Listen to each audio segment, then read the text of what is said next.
A, B, C, D, E, F, G, H, I, J, K, L, M, N, O, P, Q, R, S, T, U, Y, X, Y, Z, E, U. Vores skoler er gode til at ville blive ved med at udvikle sig for elevernes skyld. Også i en tid, hvor man synes, de økonomiske ressourcer ikke rækker til det, man gerne vil, og hvor man indimellem synes, det kan være svært at være lærer eller pædagog.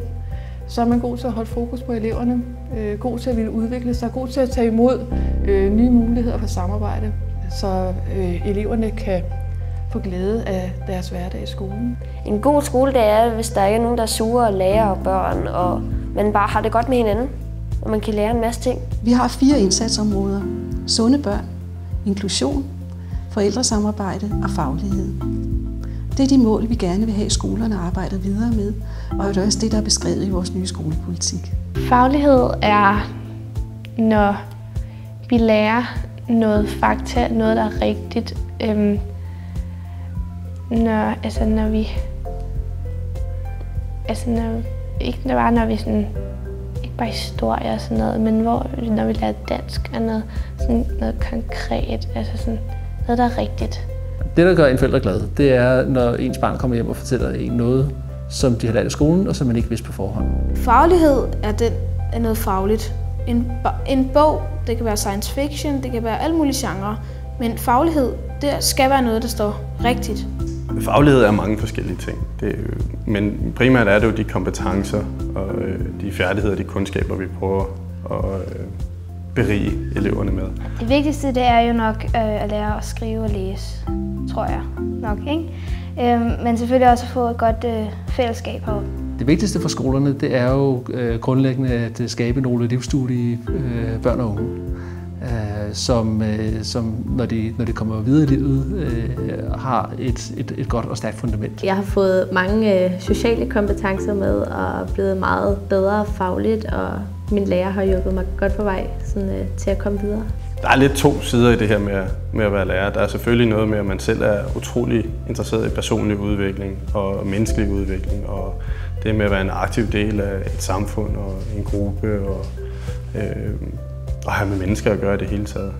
Men der er også en anden side af det, den mere menneskekære side, hvor man virkelig gerne vil have, at de her børn og unge, de får åbnet nogle muligheder for sig selv, og de får taget en aktiv del af deres lokalsamfund og kan se, at de betyder noget for den virkelighed, de går ud i. Det er jo bare vigtigt at gå i skole simpelthen. Og det vigtigste er, at jeg har været på den her skole, det er, at jeg har lært noget. Det er vigtigt for mig, at lærerne har mulighed for at udfolde deres faglighed, at de har mulighed for at samarbejde, at de har nem adgang til nye undervisningsmidler, og der er plads til, at de kan udfolde deres forskellige læringsstile.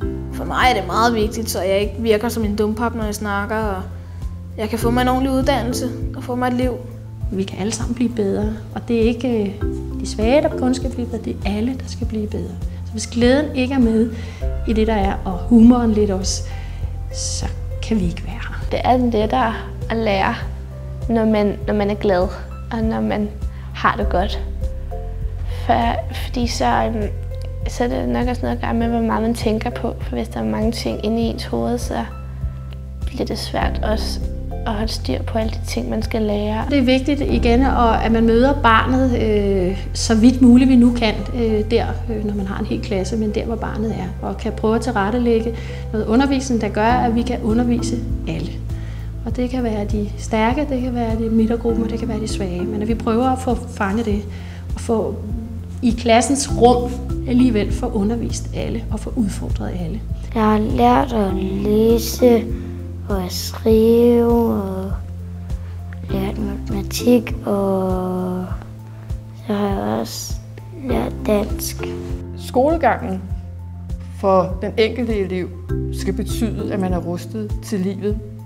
At man har fået en social og faglig ballast, så man kan komme videre med sin ungdomsuddannelse og med den uddannelse, som man er nødt til at have i resten af livet. Så vores ansvar rækker ud over folkeskolen. Det rækker faktisk til hele den uddannelse, hele den faglighed, som mennesker har gavn af. Jeg har lært at læse, og så har jeg også lært at regne. Og så har jeg også lært at behandle nogen rigtig godt. Der er ikke nogen, der stiller spørgsmål ved, om vi skal udvikle en god skole.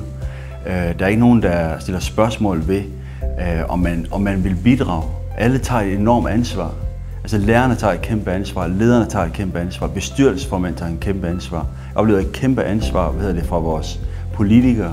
Jeg oplever de embedsmænd, som jeg har omkring mig på Rådhuset, knokler dag nærmest og nat, sammen med skoleledere og medarbejderne for at få det her til at lykkes. Det er slående, og det bliver man ydmyg overfor, når man møder det. Det gør en rigtig glad.